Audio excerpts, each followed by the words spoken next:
there, this is Kate of KHG Arts.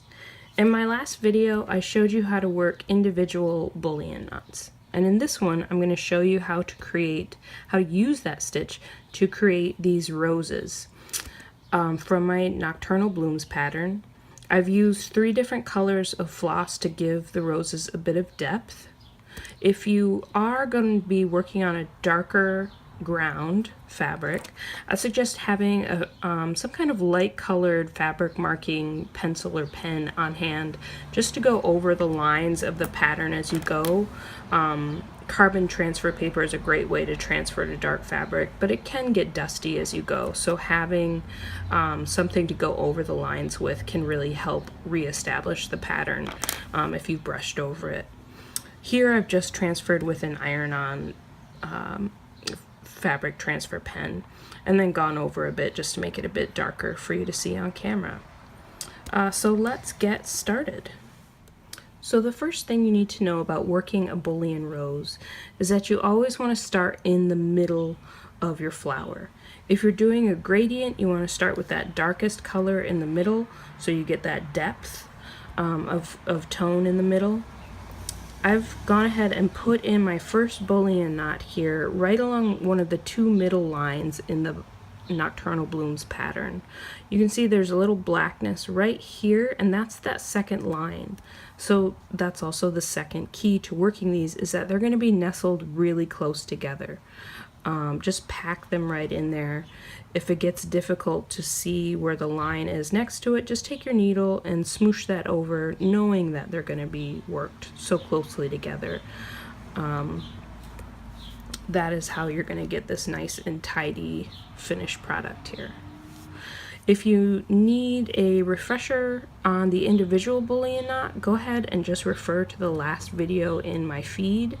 I've used 4 wraps on this particular bullion knot here, so it's pretty tiny.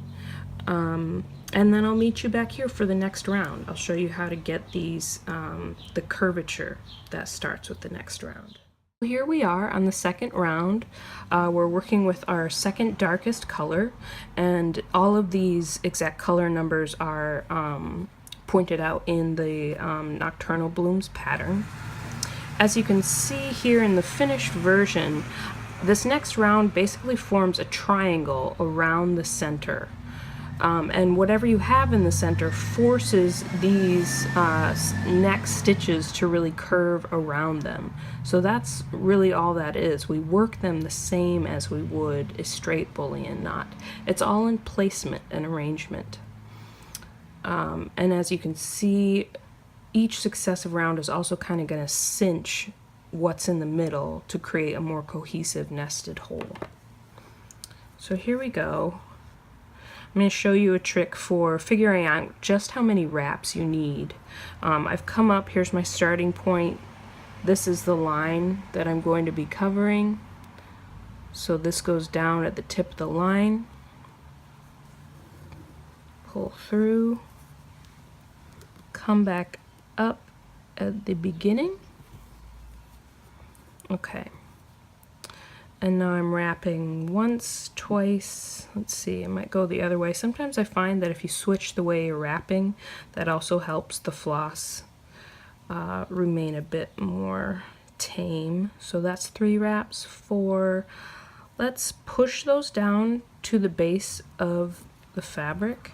And if you tip your needle sideways without pushing it all the way through, you can gauge if you have enough wraps to meet the end of where the knot will lie.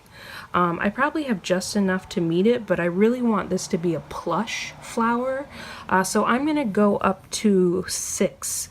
And always, if you want a really plush result, cramming a couple extra in there can really help. So there we have it. I'm going to push those down to the base. Gently wiggle my needle through. There we go. Okay. And this is where we turn the needle sideways. I've got a bit of thread misbehaving. Just carefully, slowly. There we go. Okay, and as I can place my thumb right on top, I notice I've got one wrap that's kind of overlapping in the wrong order. So I'm just going to take the tip of my needle, try and rearrange these. It's a bit fussy. You could just take it out and rework it, but sometimes you don't want to do that, so that can help get it in order if you're struggling at all. Just take your needle and start to rearrange and tidy those wraps. Okay, so that's our second one, and then you can go straight down. You want each of the ends of these knots in the second round to really meet up with each other. Okay, if you find that you do have a knot that's a bit wonky, I'll show you another trick. You can always take your thread coming out from just to the side of that bullion knot with your needle, and you can put what I think of as kind of a faux wrap. So I've got a little bit of space. I think that you could also address that with just the next round, cinching it in, but just to show you this trick, basically just putting a faux wrap over that to keep it tidy and nice looking. Okay, so your last one is just going to start here and end here. Go ahead and put that in, and I'll meet you back here for the last round. I often find that talking through and breaking down the troubleshooting for an imperfect stitch is a lot more useful than just simply demonstrating how to make the perfect stitch. So I hope you found that useful. We're in the final round here. Congratulations, you made it. Hopefully this is not as intimidating as these roses may have seemed at first. I think it's a really stunning result that you get. So pat yourself on the back if you've learned something new, and I hope you find these videos helpful. I did want to point out, so this is the exact flower that we're replicating right now, and these three here all worked in the same way, where you start in the center and then build up around and around in concentric circles. This one is a little different. You start in the center, build up that second round with the second darkest color, another final round with the lightest color all the way around, and then all I did is I came clockwise and then counterclockwise twice to build up this lower part of the flower. So if you cover this up, it's really similar to the other ones. But that's how that worked. So go ahead and practice these on, some scrap fabric, doodle away with them, get comfortable, and then take a stab at your final project. And know that I think an imperfect stitch is a pretty charming thing. So don't be too hard on yourself if they're not, crazy perfect the first time around. That's okay. But anyway, let's get to it, guys. So I put my first one in. I like to work this final round, well, I guess either way, from left to right. So these are the outside of my stitch. You can see that in this final round, it's a bit of a pinwheel effect. So what I'm doing is I just started with this one here. You could really start with any of them, but starting from the outer edge to the inside. That inner end is what's going to get tucked in, and so your next one would start just beyond it and continue all the way around in that way.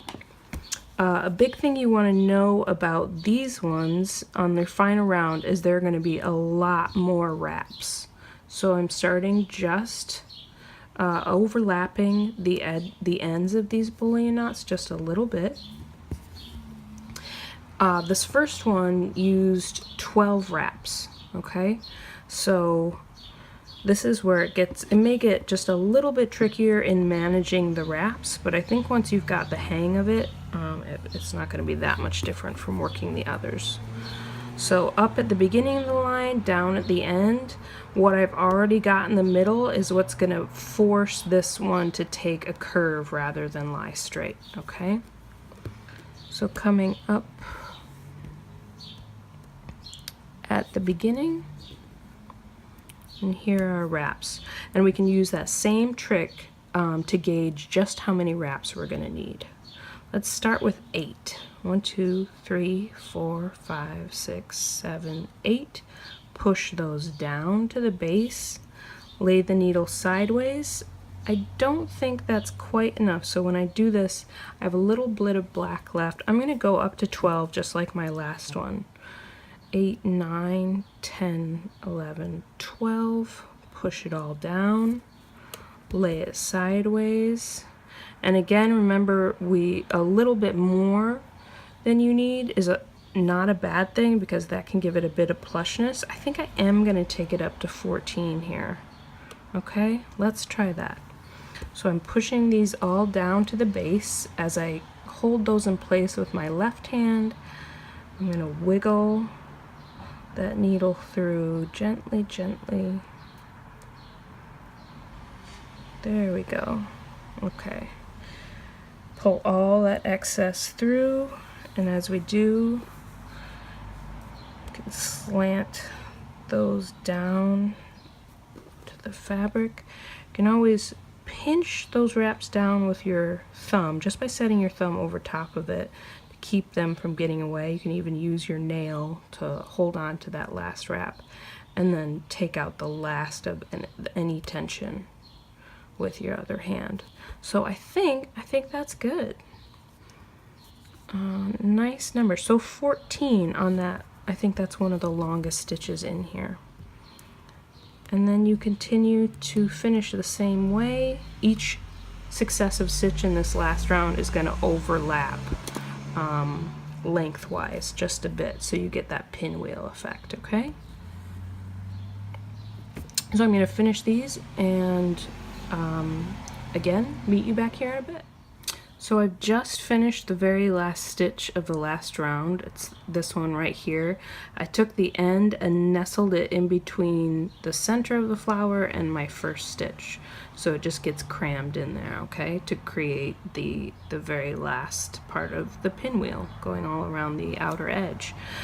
Just to review really quickly, 4 wraps in the center.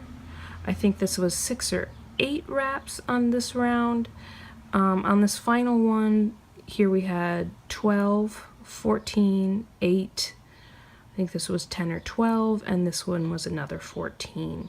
This will change every time you stitch one of these, depending on your floss thickness, on your personal tension, so it's not an exact science, but that just gives you a bit of an idea, a guide to start getting the muscle memory and the idea of how the architecture of this works as a cohesive whole when worked as a rose rather than an individual, and how many wraps it can take to create those curves, and plush curves at that.